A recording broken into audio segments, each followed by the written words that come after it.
So Professor Likhachev is a professor of robotics at CMU, directing search by planning lab, and he's a senior staff software engineer at Waymo as well. His group at CMU researches heuristic search, decision making, and planning algorithms, all with application to the control of robotic system, including unmanned ground, aerial, and aerial vehicles, mobile manipulation platforms, humanoids, and multi-robot system. He has over 200 publications in top journals and conferences on AI and robotics, and numerous awards, including an influential 10-year paper award, multiple best paper award, being a team that won 2007 DARPA Urban Challenge, and a team that won the Gold Edition Award in 2013, and many other awards and honors. So it's our pleasure to have Professor Likhachev here and all right, thank you. Summarize on my left here. Thanks for having me here. And this work is heavily based on the work of few of my students, particularly Mike Phillips and Shokin, Michael Jim. And I'll talk about massively parallelizing search-based planning. Now, while I'm associated with CMU and Waymo, all I'm going to say here is should be attributed entirely to CMU. So disregard the Waymo aspect here. All right. Let's see. So the search-based planning, it's kind of an approach where you you go through a systematic discretization of a planning problem, and then you have a graph, and you can search it with methods that are heuristic search methods like A-star search and so on. And typically those two steps interleave with each other so that you don't actually construct the graph to represent the entire planning problem and store it in the memory. That would quickly run out of memory. So just to make sure that we're on the same page, the most basic kind of example of that, if you take a simple 2D planning problem and you construct the grid, and then from grid you go to the corresponding graph, and then you search this graph for a solution, right? And then of course, if you have a more complex planning problem, you have a system that has some sort of more complex constraints, and you can pre-compute offline motion primitives, for example, and then apply them, and then in a high-dimensional space construct this graph that's called lattice that translates and rotates those motion primitives for every single state and grow this graph. And once again, you typically do not construct this graph ahead of time. Instead, you do the search, and then whatever the search requires, that's that portion of the graph that gets constructed and sits in the memory. All right. So the on the benefit, of course, you have usually pretty rigorous guarantees on the quality of the solution. You do have a pretty good cost minimization, and you have a consistency in the solution, which is an important factor. And particularly, kind of now, after spending quite a bit of time in industry, besides the obvious aspects, which is the optimality of behavior, predictability, and easy explained behavior, the other important aspect, which is often overlooked, but yet very, very important, it's easier to debug, right? You have typically can have a much smaller team of developers working on this because a lot goes into the formulation of cost function, which usually for real systems combines a whole bunch of different parameters, different cost terms. And if you have an algorithm that doesn't have a consistency, then it becomes very difficult to understand whether the issue is with the input or whether the issue is with the processing itself. So if you can have an algorithm that gives you a consistency, then it becomes easier, and that has a direct impact on the development cycle. Now, the challenge, of course, is the dimensionality. As you go high and high dimensions problems, then it becomes harder and harder to provide real-time performance guarantees because, of course, you end up with a larger and larger graph, even though not the entire graph does not sit in the memory, but still you get kind of that scalability issue. And of course, nowadays the dimensionality of the planning problem does go up. As we solve 2D and we have a pretty good consistent solution to 3D. People want to go higher and higher, even for navigation. The more you can reason about all kind of different dimensions that can be incorporated during the planning, the more you can kind of reason about all the different artifacts and the better solution you can get. So the dimensionality of the planning constantly increases. Now, of course, there's kind of a typical ways from a research perspective to address that. A lot of research has gone into things like adaptive resolutions, adaptive dimensionality, so constructing the sophisticated graph that algorithmically vary dimensionalities of the problem, designing or supporting multiple heuristic functions, where the search, of course, the performance of the search depends dramatically on how good of a heuristic function you have. A lot of stuff has gone into learning to search, learning the heuristic functions, experience graphs, and who knows what. So those are kind of a more algorithmic aspect. And then on the software engineering, software and hardware aspect, of course, you can try to say, hey, can we have a better processor, faster processor? And I was hoping that I'm going to show that slide, and it will be the first slide, but unfortunately, a number of folks already showed it, so you already seen it. The bottom line is that the speed of a processor, of course, is plateaued. And doesn't really you can't really go with a faster processor. And instead, we want to be looking at the parallelization. This is the thing that keeps on going up. And of course, there are communities like ML communities that take a huge advantage of that. Like the inference process, the training makes the most out of it. Whereas in the planning side, in particular on the heuristic search side and on the classical planning, we're kind of stuck with this vehicle right here, which is quite unfortunate. That, of course, motivates us to do development of massively parallelized approaches to planning. But the stuff that's already been shown here, but in particular, for me, in the context of traditional, heuristic. All right. So if we look at the existing work on parallel search-based planning, one of the most trivial things that people have done, and that's obviously is a good thing to do, is when you take a state and you kind of look at all of the successes of that state in a graph, just parallelize the generation of the successes. This is the trivial thing to do, and has been done many, many times. But of course, it gives only limited parallelism, which is related to the branching back. There's been quite a bit of work on doing more sophisticated parallelization. In the summary, they have been quite effective, but they all require re-expansions, recomputations of the states over and over and over again. And I'll talk a little bit later why.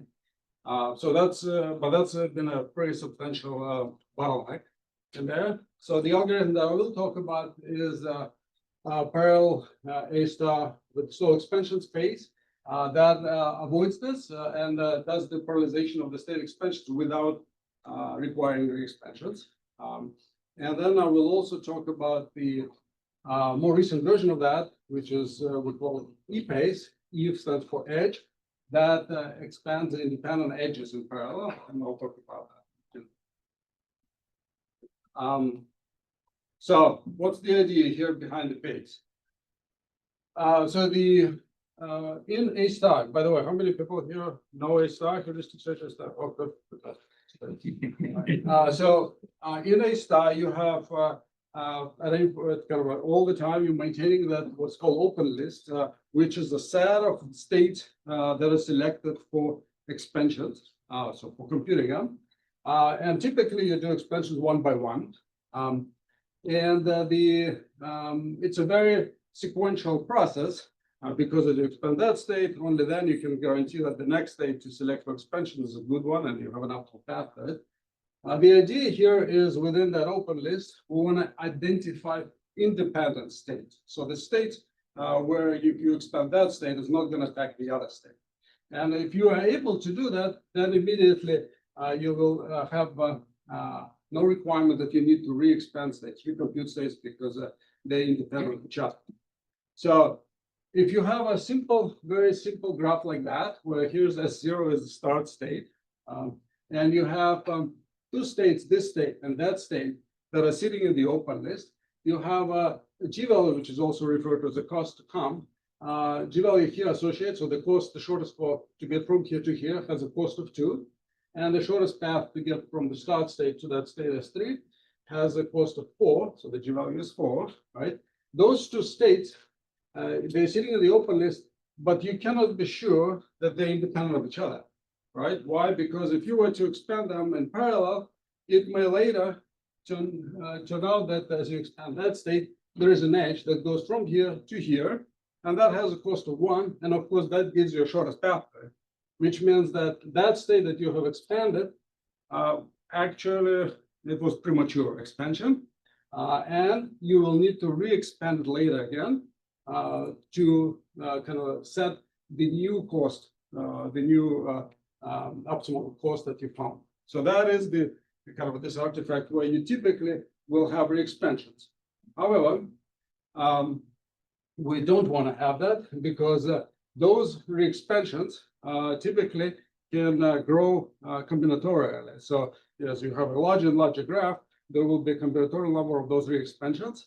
And that's the issue that you're going to have here, where you basically kind of, even though you're parallelizing your expanding states in parallel, the number of those expansions now starts growing combinatorially, and you no longer have this guarantee, which typically a star has, that every time you expand a state, you have an optimal path to it, and therefore each state will get expanded only once. Here, you will have a combinatorial explosion of those re-expansions.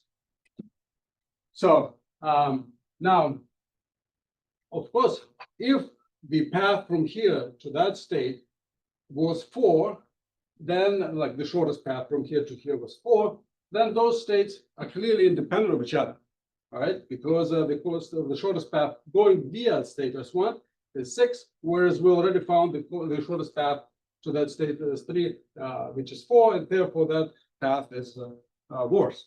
So can we kind of exploit that fact? And the idea is yes. So if we have a way to estimate a distance or cost of a shortest path from one state to the other, then we can incorporate that and decide whether two states are independent of each other or not. And of course, that estimate is heuristic function. That's what we typically have in the heuristic search. So the rule is very simple. If you have two states and you have associated G values, the cost of them that were computed, and if you take that state as 2 and add the heuristic function, which just estimates distance from one state to the other, and if that term is larger or equal than that term, you know that those two states are independent of each other, and that's where you're absolutely safe to expand them in parallel.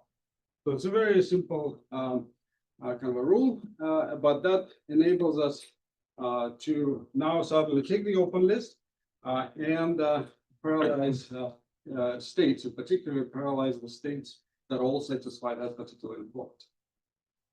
So practically, if you have an open list, you can expand the states in parallel if it lies ahead of the states that are later in the open list, and for the ones that are kind of lie later, you just check that inequality with respect to the previous one, and if that satisfies that that state is independent, you can just go ahead of it.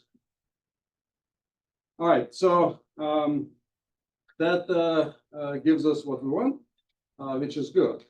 Now, in robotics specifically, it's been shown many times that very often a lot of computation goes into the evaluation of an edge. Right? So it's not just expansion of a state, but it's actually evaluation of the edge. So a bunch of different examples, like in navigation. Besides the collision checking, you often need to compute the dynamics of what's going to happen in planning with simulating loop or manipulation like this. You need to not just do collision checking for the arms, but you also need to often run a simulator to predict what's going to happen, to understand the stability and things like that. Or here, when we plan for this complex robot, we simulate what's going to happen to all those boxes. And similarly, this is just pure manipulation where there is expensive collision checking for this mobile platform. They view it on this mobile based and the multi-op. So like in all those cases, the bottom line is whenever you generate that edge looks very simple, but in reality, it's very, very expensive in terms of computing the cost, and very often it's expensive in terms of computing the outcome of the action. So with that in mind, the question is, can we develop an algorithm that parallelizes not state expansions, but rather edge evaluations? In particular, ideally, we would like to have an algorithm that somehow as we grow the number of threads that are available to us, the amount of computation that we need to do is just grows linearly with the path length as opposed to the kind of the complexity of the problem.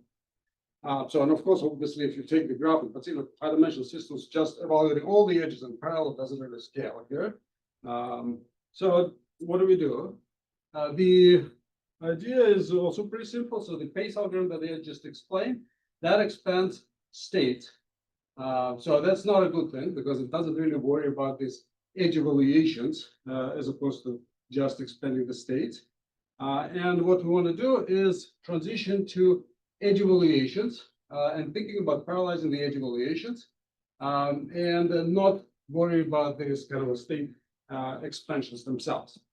So the crux here is that we want to have what we call this edge-based A star. So it kind of turns from taking a state as expansions to edge expansion. So you can think of edge evaluation of an edge is almost like an expansion. So you have edges that you have in the open list literally, and whenever the edge is expanded, it gets evaluated, and the outcome of that edge is the state, and you have potential edges going out of it, and you don't evaluate them, but each one of those edges gets put into the open list again. Okay, so now that's the idea, and the kind of you can show. Let's go back for a second. You can show that if you do it this way, so if you look at it in terms of edge expansions rather than state expansions, you can formulate, I'm not giving you a formula here, but similarly, a very simple formula that also tells you the rule for independence of the edges.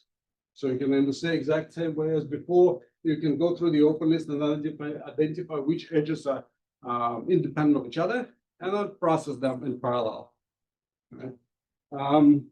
There is also a pretty simple way to make it suboptimal. So trade-off optimality for speed. So if you think about it, this is the kind of the same inequality that I've shown earlier, but in terms of the edges.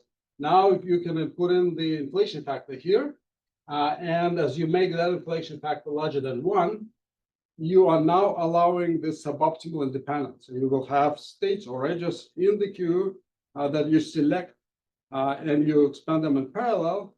And if this epsilon, for example, is set to 2, then it's no longer guaranteed that those two states are in parallel with each other. However, it is guaranteed that the path that you find will be within a factor of 2 without having you to re-expand. So you can kind of like bump it up and then trade off the optimality for faster or more massive parallelization.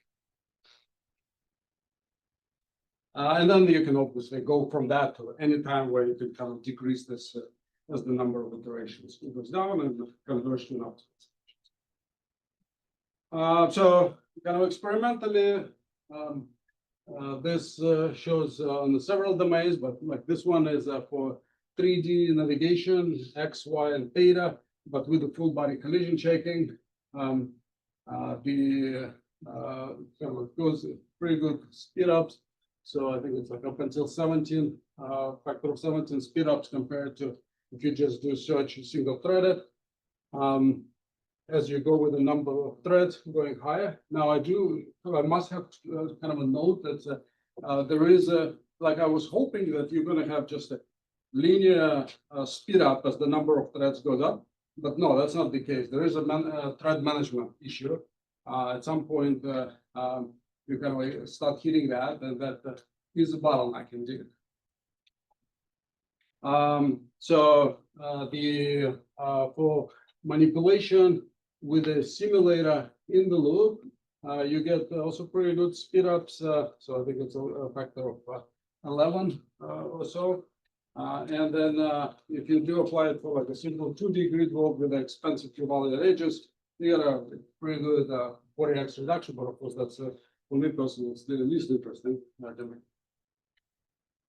So with that, kind of just summarize what I talked about is a really simple idea that allows you to parallelize node extensions. Then the version of it which turns around and kind of looks at the edge expansions rather than state expansions, and applying the same idea of finding independent edges allows you to parallelize that. And I think there is a lot of opportunities, interesting opportunities to go forward with that. This is just some of the ideas how you can parallelize. Parallelization on such a GPU has its own interesting artifact because it is a single instruction architecture, and that makes it interesting intellectually, but from a software engineering and algorithm, quite a headache. And then the question of how can you get to really kind of a guaranteed bounded optimal bounded planning times for sufficiently large number of times. I think it's actually very interesting. And with that, I'd like to conclude and say thanks to my students, particularly Shorkin and Mike Phillips. All right, thank you very much.